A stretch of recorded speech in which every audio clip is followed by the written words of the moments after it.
Before we start, we need to remove the negative from the battery. We're going to prepare the installation by mounting the relay fuse box on the bracket using a Phillips head screwdriver with the provided screws.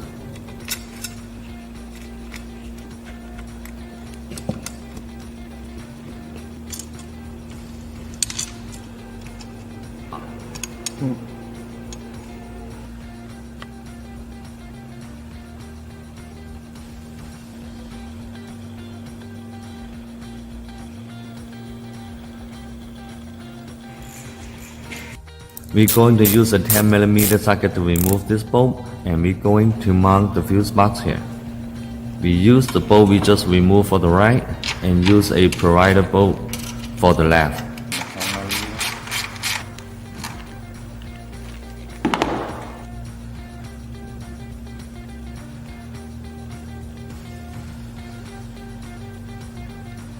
We're going to use the 10mm socket to remove this nut and connect the ground wire here.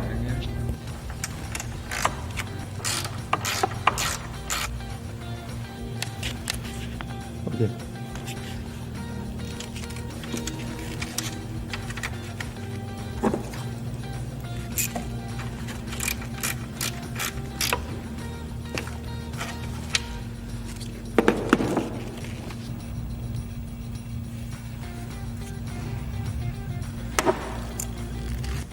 We're going to use the 10mm again to remove this nut on the positive terminal and connect the positive from the relay box.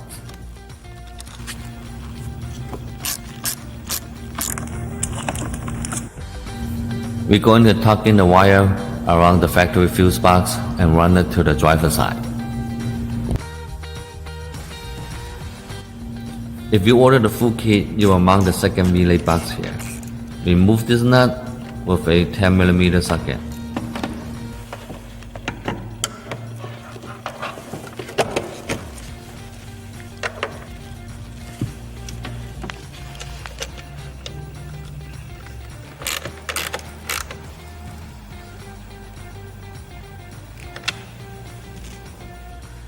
Connect the ground wire from the relay box here. To remove this bolt, you will need a 10mm socket.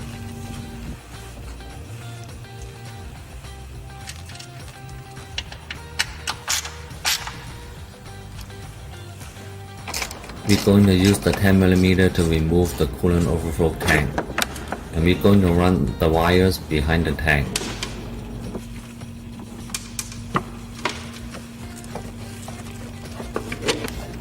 When you're done, we install the tank.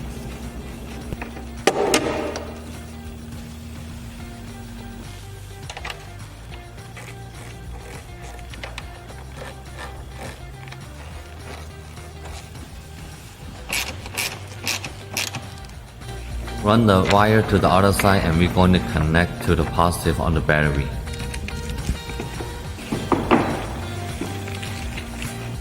Use the 12mm to remove this nut and connect the positive from the relay here.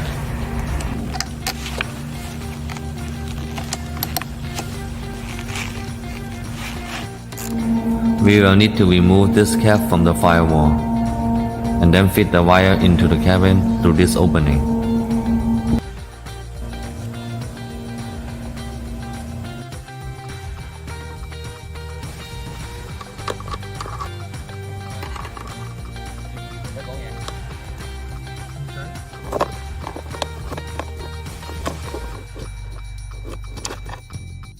To remove the top panel, we're going to use the plastic trim removal tool.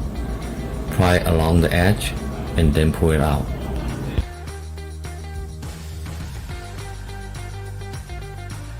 There's two connectors on the back of the panel we need to disconnect.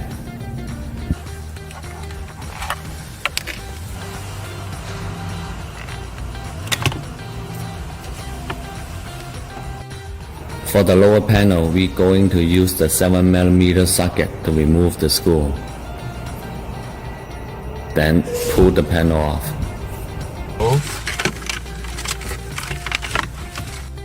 We need to unplug 5 connectors on the back of the panel. The one in the middle we need to push the pin to the left before we can disconnect.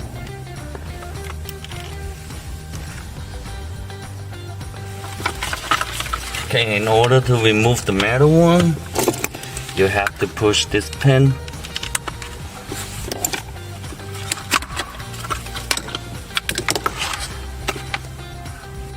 To remove the storage bin, we need to use the 5.5mm socket to remove the 7 screw on the back.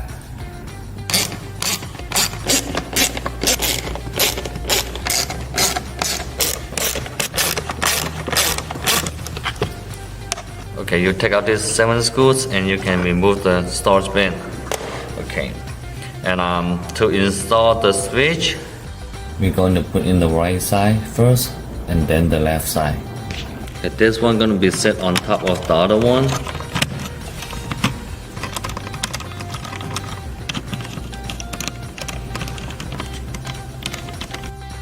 This is how it looks like after you install the switch. Now we're going to remove the panel under the steering wheel. The back of the panel has 6 clips. You can remove by pulling it toward the seat.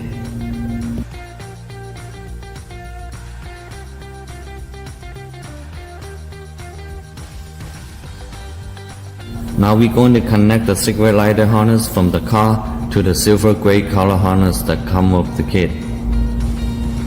And then we're going to connect the switch harness to the white 3-pin connector.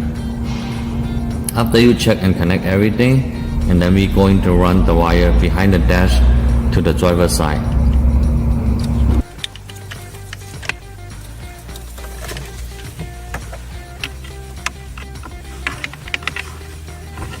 And now we're gonna fit this wire behind the panel.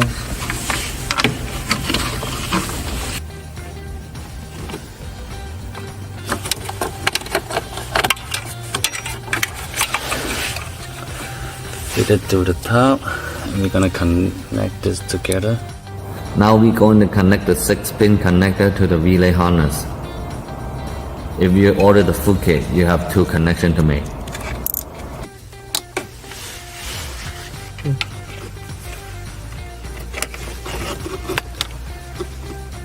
If you order the full kit, you have to connect both of this harness together.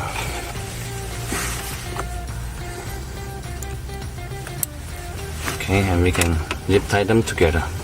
You need to plug this into the CAN bus terminal behind the glove box if you order the red switch, JPS03 or JPS04.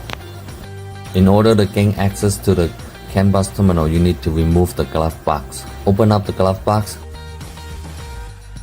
detach the latch on the side,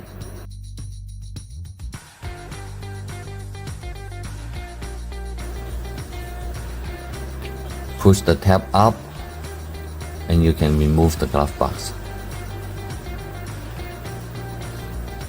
Run the wire behind the dash. Plug it into any available slot.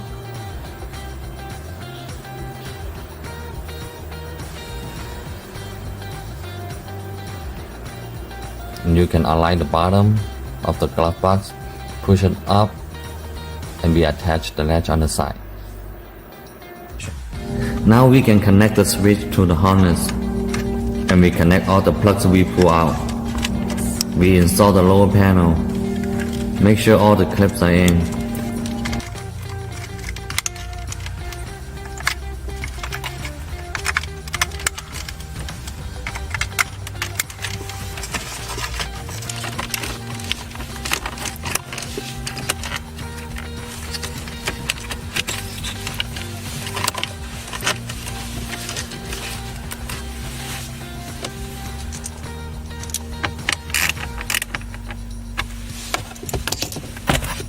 Now for the top panel, we connect the 2 plugs and align with the hose and pop it back in.